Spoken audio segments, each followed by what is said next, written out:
Hi everybody, today is a super exciting day. I'm getting a behind the scenes tour at the Royal Botanic Garden Sydney, and of course I'm taking you along. Come with me.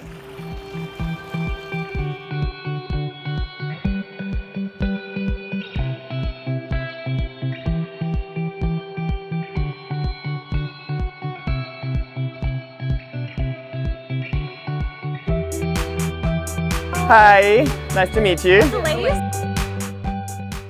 We have different houses and each one try to produce a climate. So, for example, 1, 2, 3 will be more tropical, subtropical climate. We have houses with air conditions, so it will be more mountain climate. We have the hot house for the orchids, which is really 24 degrees minimum, and every house try to accommodate part of the collection. Some of the plants are very rare and they are recorded with us for 40, 50 years now. Oh, hectic. Some of the plants are part of the previous exhibitions or the previous collections. So they are grouped kind of weirdly. We don't have a set list with what we're going to have in a collection. So if we're going in T1, T2, T3, T1 used to be fixed as a visitor guide to house. So we kind of stuck everything there. Yep. But if you go on other houses, you'll see this one will be only cycads, this one will be only orchids, this one will be Amorphophallus, and kind of like that. Nice. Okay, so we're going T1.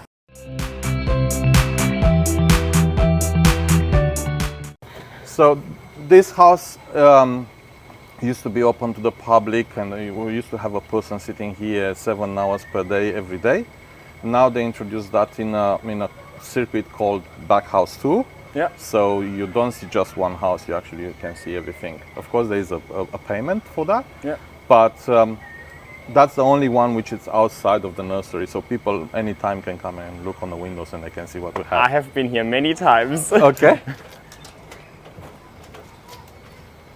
Okay, so we're at the first greenhouse and it is filled with aroids, and I'm really excited to have Elise with me. Elise loves aroids as much as all of us do, and Elise is a bit of an expert as well, so hopefully Elise can tell us a little bit more about some of these species, but I mean, they kind of speak for themselves as well.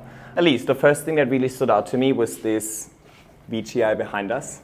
Yes. And you have tags on all of them, which I really love, because I'm probably not going to know all of their names. And the tags tell me that this has been in the collection since 2015. Yes.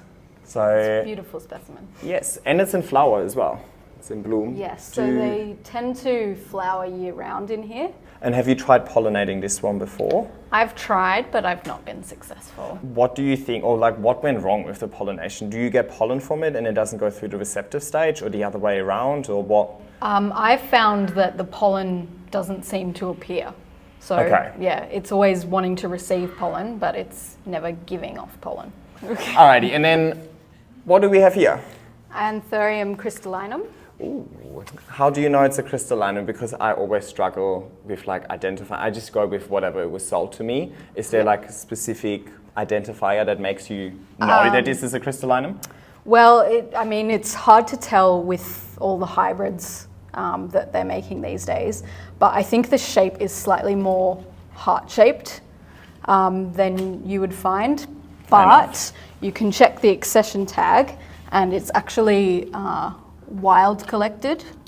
So W is... Oh. Yeah. Oh, sorry, that's the wrong point.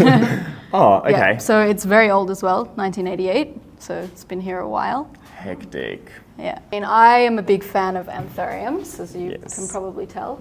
Yes. And Philodendrons and, well, most plants, really. I think this is an interesting Anthurium. Again, same age as the crystallinum. I don't know, I've never seen this one kind of I've never seen this Instagram or anything. It's given me like umbrella plant vibes, like Schefflera. Yeah, we've got a few Anthuriums that kind of look a bit like this. Oh, and you can really tell that it's a climber, right? Sometimes when they're a little bit smaller, specifically in indoor collections, you don't really see how much they can climb. I mean, you obviously can't tell on camera, but it's quite warm and humid in here, so they obviously live in perfect conditions, something I couldn't really replicate in my apartment. So obviously the roots go crazy just because it's so humid in here, and it would attach to anything, but I mean, this is true to nature, right? Or like as true to nature as you can get it while still being in a pot. I mean, in the wild, they're epiphytic, so they grow on trees or in leaf litter. So beautiful. Another one that stands out to me is this Queen Anthurium, and you have more than one in here. There's a bigger one over there that we're going to look at in a sec as well. But I noticed some berries just, did they just drop, like that just happened naturally? Yeah, or did you put them there? No, that's happened naturally. I did originally pollinate that flower. Okay. So I think there's another queen in another house, and I used that pollen too. Do you ever make hybrids, or do you try and stay true to the species in here? I have been staying true, but who's to say what else might be in here that's pollinating them? Fair enough. So do you have pollinators in here as well? I mean, there are insects in here, Okay. like. But you didn't release them; they just come in. Okay. Oh, fair enough. But it's a beautiful, beautiful specimen. And now I also know why my IKEA cabinet will not suffice. I mean, look at that. Look how much it spreads. I definitely need to find another solution for mine. That IKEA cabinet is getting too small. But, challenges of growing indoors. But maybe one day I'll have a greenhouse like you do. All right, what else do we have over here? All right, Elise, what do we have? What do we have here? We already established that neither of us can pronounce it, but we put it on screen. But I really think this is so interesting, the way that it flowers. And did you pollinate those, or that's just self-pollinating, or some pollinators in here? Yeah, that's That is crazy. Look how crazy this grows when you just let it grow wild. And a fun fact, I am not allowed to put it down on the floor because... Floor is unsanitary. We're not allowed to put anything on the floor. Also, when we walked through here, we actually had to step on like a little... Yeah, it's a foot bath thing. Yeah. Like really interesting. I should implement that at home for anybody visiting, Is that keeping the pests out as well, like spider mites and so on? Okay. I would like to think so. Not really. It's more about pathogens. Okay. Well, let's talk about this one right next to me over here, because I can't believe how many inflows there are everywhere in this greenhouse. I mean, obviously, it's just a testament to how all of these plants are thriving. So this is Anthurium scandens, and you've got multiple of these as well. They're all self-pollinated. They're all self-pollinated. They all seem to have berries year-round. These are super spiky. Like it's actually, usually the infractescences on Anthuriums don't look that nice. They just kind of, serve a purpose. But I actually really like those. And you just said each one has 3 seeds in it? Yeah, 3 to 5, I think. Wow. Okay, well, Anthurium scandens for everybody. Okay, beautiful. Let's walk through. What else do we have? Is that the same one that we saw earlier over there? Oh yeah, now we can actually see the leaf shape a little bit better. It's beautiful. And then over here we've got a fern from 1978. That is crazy. So clearly not all of these plants have like a limited time span. You probably keep propagating them so they kind of keep staying alive, right? Yeah, and we repot them regularly as well, if we can. That is crazy. I should really get into ferns now that I've got an outdoor area. I think ferns is going to be my next genus I want to explore a little bit. I want to talk about this one over there, if you don't mind. Sure. So we've got a Philodendron mamei. And I love the way that you guys have it like hanging, because it's a crawler. I struggle with crawlers and I never really know what to do with crawlers.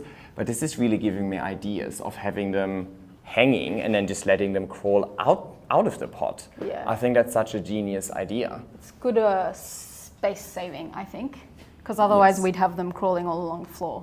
What would we do with them? Yeah, and the floor is also forbidden, right? And then you've done the same with, is this Philodendron gloriosum? That's right. Beautiful. Yep. So there's another gloriosum around the corner over here where they've done the same thing. I will definitely get inspiration from that because I like that. I want to get into hanging plants. I do a lot of moss piles and I do a lot of climbing, but I want to switch it up a little bit, keep it interesting. So this would be awesome. And then there's this other ginormous Anthurium right in front of us with massive inflow. So I just put my hand there just for scale. Anthurium taraportense, collected from the wild in 1988. And then have a look at all of these these roots. Do you guys plant the moss on top of the planter and then it just crawls up, or did that just all happen naturally? Natural, yeah, that's That natural. is crazy. So you didn't do anything to just get this happening? No. Well, you just provided with the perfect conditions, I suppose. That's Yeah, that's what nature we does. Like, you provided with the good conditions and nature will find a way. That's beautiful. All right, and then we've got another one over here that I know is quite popular with the houseplant community as well, Anthurium baccari. That's how I say it. That perfect, then we're on the same page. And another interesting inflow that it has over here. So this would still be quite young, right? Like, those berries will pop out a little more. Yeah, Like- they're pretty quick though, so I think it will take another week or so and they'll be ready. Oh, hectic. And I love the color and I love how spiky they are. That's beautiful. A little bit of, I've only ever pollinated magnificums and crystallinums and they all kind of look the same. So I actually really appreciate the variety that we've got with the inflows over here, and of course the leaves. Yeah. So they're all self-pollinated as well. These. Crazy. Yeah. So the only ones that you've actively pollinated was the queen. Queen and crystallinum. So the common theme seems to be that the strap anthuriums pollinate themselves. Yeah. Okay. Hectic. Very. Thank you. All right, and now I'm joined by Val. Hi, my name is Valerio. I'm a horticulturist at Royal Botanic Garden Sydney nursery, and I'm in charge of the orchids collection. We have some orchids in this house, so I'm happy to tell you what specs and heroes we have. Yeah, yes, please. I mean, we love the aroids, but it's nice to add a little bit of variety. So what's your favorite, or like what excites you? In this house, this one is very rare. It's Maxillaria lineolata, or the old name was Momolica regens, and the flowers looks very similar with the female insect which pollinate this plant. So the male insect will come and will sit on the flower thinking that actually he's very happy in a hot moment, and actually he's tricked by the flower shape. We have That is crazy. Yeah, it's called pseudocopulation. And interesting or not, one of the botanists who described this phenomenon is a lady from Australia. I don't know her name, but yeah. The plant is registered with us in 2016. Since that, we was able to divide it in other 3 plants, and it's coping really, really good, so we can propagate the plant. Another rare one we have here, it's a Brigamia insignis, or in Hawaii it's called cabbage on a stick. To pollinate this flower, there is an insect which will have a long beak, and in the night time it's coming and it's introducing the beak and it's pollinating the flower. The problem is, in Hawaii, that insect doesn't exist anymore. So it's kind of, the plant can't reproduce anymore. And considering the amount of goats, wild goats coming and eating the plants, their population is decreasing. Now, in 1 year ago or 2 years ago, we have someone representative from Botanic Garden from Honolulu come here, and he was presenting us a video and says, look, this plant is kind of extinct, will be in a couple of years, will not be able to have it. And he visited our houses and he saw the plants. So I was like, whoa, where's the insect? We said, we don't have the insect, but it's still producing flowers, and some of them are quite big. You can see them in the other houses. They're about this big. But it's not an orchid. Is it an orchid? It's not an orchid. No, it's not an orchid. Okay. It does look like lettuce, though. I'm getting a bit hungry. This house is open for visitors, and it's included in a program called Backhouse Tours. Those tours can be done through appointment. Usually it's once every week, and we have actually a team of guides happy to come and talk about all these plants in these houses. Awesome. So feel free to check on Backhouse Tours on Royal Botanic Garden. So where did you learn all of this from? Did you study? Is it just learning by doing? Every single staff member of Royal Botanic Garden have a higher education in horticulture, so you can't be here just with a certificate in horticulture. So I'm a uni degree, and at least it's in a higher education qualification. So once you are in this place, you probably have the impression that, yeah, I know everything, but when you are here, you are actually chucked in a place where you don't know anything, and you start everything from zero. Yeah. And you learn and document and research, and Like every other profession. That's the beauty of the job. You never can say I know everything, because you always learn something new. Beautiful. I love that. That will keep it interesting, right?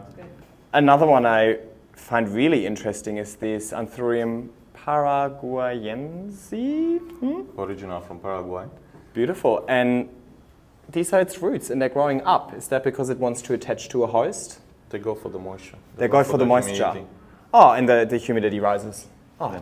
very We have the interesting. fogging installation here, and when Yes. it's blowing all the fog, that will make the plant to be, oh, I want more. Yeah. Hectic. And then another one I really want to point out, because that is a really popular one in the houseplant community, Philodendron pastazanum. And Elise, do you have any sort of backstory on this, or hang on, I can find the little tag. Let's see how old this plant is. 2016 or something. 2016. So it's fairly young, right? If we compare it to some of the other plants that are in here that are like much older than me. This is really young, but it's really big. Yeah, it's massive. It's massive. And I see that you're not growing it as a true crawler. It's almost like it's been climbing a little bit, and you were successful in getting it to climb, but it definitely wants to crawl, right? Like you can see it kind of just keeps diving down, but that is very impressive. I'm having the hardest time with my crawlers, so. Yeah. But then at the same time, I mean, how the hell would you ever fit this inside an apartment? Look at the spread on this. This is crazy. We have moved greenhouses because this is Elise's favorite plant, did you say? One of, yeah. Yeah. What do we have? We have an Anthurium warwickquinum. And it's dark. It's much darker than the one in the other greenhouse, or the one that I have. Yeah. So is this like a dark form, or is that just based on conditions that it's growing in, or? I think it's just the conditions, because it looks like, I don't know, Val could confirm this, that they might have originally all come from the same plant, just based on the accession numbers. Yeah. Yeah. Perfect. So, That can be division of the plant. yeah. So they all come from the same plant. So this is just purely based on the conditions. It has actually grown a darker leaf, which I love. And you can really see how this is actually a climber. A lot of people have asked me why I put my Queen Anthurium on a pole. Right. Now you know. Exhibit A. Alrighty, and we've got another one over here that is very popular in the houseplant community. I mean, I'm growing one myself and I'm having the hardest time getting it to size up, but this is Philodendron melanochrysum. And Elise, I have a question for you, because I mean, we all know melanochrysum as like this really elongated dark leaf, but there is a leaf over here that looks more like a glorious. So when I saw it from far away, I was like, oh, they've got a glorious and mine is bigger. But, but this is actually a melano. So why do you think it would be that it actually just grew more rounded rather than elongated? Well, that is the point that I last chopped it. So that was the newest leaf that it popped out after that. And in my experience with melanos is that they do pop out a smaller leaf. So I don't know why it's more rounded, but yeah, it doesn't look like the same plant. Yeah, actually, I've noticed that as well. Sometimes after propagating, it just gives you super random shape. But then it kind of like, you know, gets back into its groove. And then, I mean, the leaf after that went back to still a little more round than before, but it started getting a little bit more elongated as well. So basically, to anybody out there, if you're doing a propagation, you cannot judge the plant based on its first leaf. It just went through a whole lot of shock. Even happens to the professionals with the perfect conditions. So that makes me feel a little bit better about myself. Yeah, and how old would this be? Because it's quite thick. 1982. Wow, this melanochrysum is from 1982. That's crazy, but obviously would have been propagated many times throughout. Yeah. And you told me before the camera was rolling that you had a few spider mite problems with this. Yes. And I love that, because I want to normalize having pests as well. People always ask me, how do you keep your plants pest-free? Like, I don't.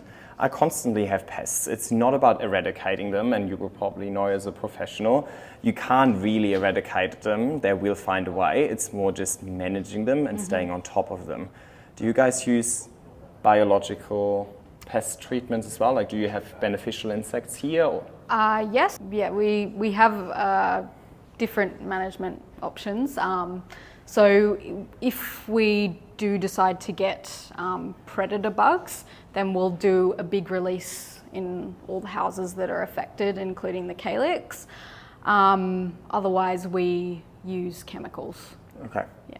And those are probably not chemicals that are available to the average person, because there's like a certain way of having to use them as well to make sure you're not harming the insect. Yes, so in order to spray, we have to have a Chem Cert I'm always a little bit confused with pest treatment. I haven't really found my groove with pest treatment. As I said, like my plants are not pest free because I know that some chemicals, you know, are harmful to the pollinators out there and so on. So I want to be careful with what I use, but that's also why certain chemicals aren't just available for everybody to buy. You need to have a specific certificate, and you need to, you know, have the right practice to actually apply it. So.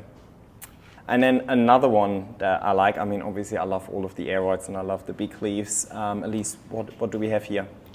We have an Anthurium species. We don't know what it is. And I actually really love that you just tell me that outright, because I mean, it's one of these things that I get asked a lot of times as well. What is the name of this plant, or what is this? And sometimes there are no names for plants. People make up a whole lot of crazy names out there.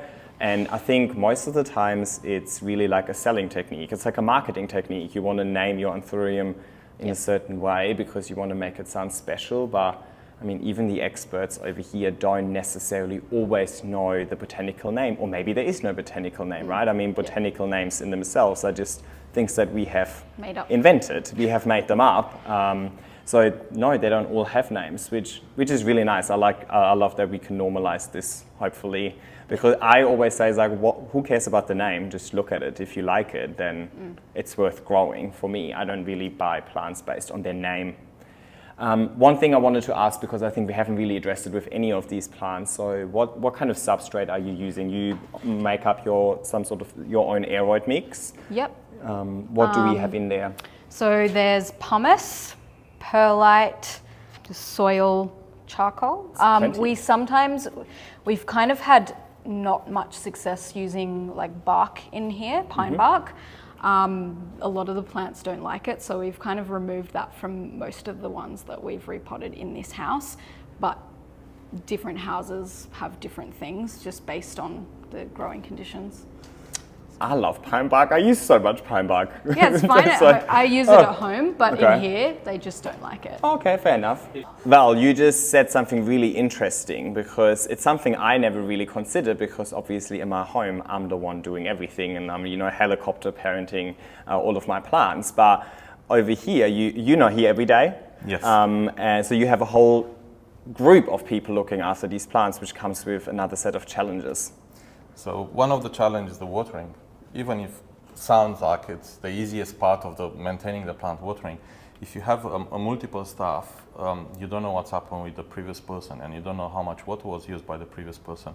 So you can end up with a perfect substrate which will be too wet and actually will become not perfect and will make the plant to suffer. So we try to specialize our staff, and we have people to designated area, and that person is 5 days per week and will know exactly what's happening with the plant. In our case here, we have a recipe which we used to use a lot of bark and soil potting mix, and we realized by watering too much we can kill the plant. So we start to do pumice and potting mix in a different ratio. We have a catalog with recipes for every single category of plant, and we try to maintain it in the same like the books. But sometimes we have to change and be flexible and adjust it with the condition. Every house is different. Every house has a fogging system. Every house have a different way of compensating the temperature, if it's too hot, if it's too cold. So it's easy for a person at home to grow the plant, because that person will know exactly what's happened, and it's just one person. Than having 15 people looking around and you don't know exactly what's going to happen. It's good to see that you guys also face some challenges. But I think that's what personally attracts me to plants. Like, I love the challenge, and I love that it's not just a recipe book. It's not like baking a cake, right? Where just like you put the same 5 things in there, you put it in the oven, and it always turns out the same. They're plants. We're dealing with nature over here. They can at times be unpredictable, specifically because we're trying to cheat nature. They're in pots, right? So for us, it's a good challenge, which we accept. And we try to have one person in charge of one area, and that person will become expert. And once the person will know more about the plants, can teach the other people what to do and how to protect the plants. Beautiful, thank you. So that's how the growing friends are producing. Oh, I love these little greenhouses. So they have Look at them. They have it in 3 stages. First stage is this house where they make the small cuttings. Second stage is when they start growing and they repot them in slightly bigger size. And after that, they will be taken outside in a shade house where they get ready for sale and they put the barcodes with the prices, with everything, and they'll take it to the shop. Oh, I'll definitely go shopping later. And Oh, it's cold in here. It is air cold in condition here. units. Alrighty, we switched greenhouses and this is so much more bearable. So it is actually quite cool in here. And Val, this is your thing, right? You love orchids. So tell us a little bit about the greenhouse and what you grow in here, please. Okay, so this greenhouse is for cold climate plants. The temperature will never raise more than 24 degrees. We have 2 air condition units connected to the tunnel, so they'll shoot the cold air in the house. If it's outside 40 degrees, imagine how nice it's here 24. Yes. But if you take anything from here outside in 40 degrees, you'll die straight away. Yeah. So mostly what we have plants from tropical areas, but in a high altitude like Peru, like Himalayan, so very cold climate. We have a selection of Masdevallia, Restrepia, Pleurotalis, some of the Cymbidiums, some of the Dendrobiums, plenty of Miltonia. Miltonia is in flower now, Miltonia. Oh, the other one in the back.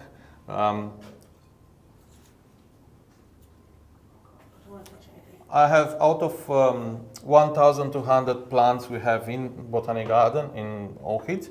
The smallest flower one will be... Hang on, did you say 1,200 orchids? Yeah. Wow, okay. So that's called Hexicea. And the flower is, imagine the pencil, the tip of the pencil, divide that in 2, and that's the size of the flower. So you pretty much can't see it. So there's like hundreds over here, you can't tell. No, Yeah, but no, you can't see that. It's not in flower at the moment. But this plant produces the smallest orchids we have in our collection. And do they go through distinct seasons? Because if you're keeping the conditions in here so consistent the whole time, are they?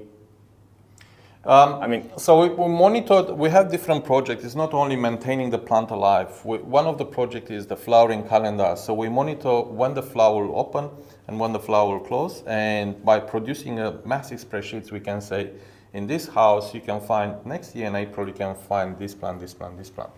So we have the data collected for 4 years at the moment, and we have champions and we have plants which never flowered, so we still wait for them to flower.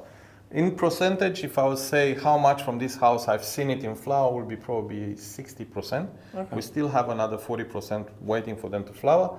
And that will be probably by once the plant is mature and is ready to flower, bingo, we have another one in flower, or the plant doesn't like the condition and we have to search why it's not flowering.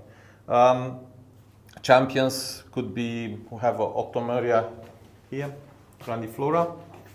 It's in flower now. In 2020, the champion was flowering 12 months per year. Oh, hectic. Yeah. Last year, not much. Last year was flowering about 8 months per year. So kind of depends of what the plant is. And one of the major factors is the light. Okay. If you have a year when it's a lot of rain and you don't have much sunshine, that will affect the flowering process. Okay. More sun, more flowers? More sun, okay. more flowers, yes. And obviously that is you do control it a little bit through shade covers. From shading systems, so if I consider and I see that leaves can get burned, I can access the one system of shading, and we'll have another system outside. So I can protect the glasshouse with two layers of shade cloth, and I can adjust the intensity of the light, really. What type of shade cloth is it? You can buy them at different gradients. So this one is a 50-50, so we'll let 50% of the light to go through. And it's very durable and easy to install and easy to put it on or take it out. Oh, beautiful. Awesome. But it's not automated, right? Like you manually do it based on your judgment? Yeah, based on my judgment, I can do it. We have the automatic system, but we like to use the manual way. Okay. So a couple more questions for you. Is that like a shade cloth that I could buy myself? Or is that specific to, because you're the experts? We have a specialized supplier who's actually producing shade cloth for all the glass houses in Australia. And they have a catalog with all the products. And depending on how much intensity light you want, they can bring that specific product. Fair enough. And the other thing is I noticed it's really low. Like, is that to further shade the plants or? Or is it just because, I mean, overall the whole greenhouse is quite low compared to the other ones? You have to consider that this is a heritage building. If you look at the floor, this is a heritage floor. We're not allowed to use gurney or pressure washer because that will destroy the heritage building.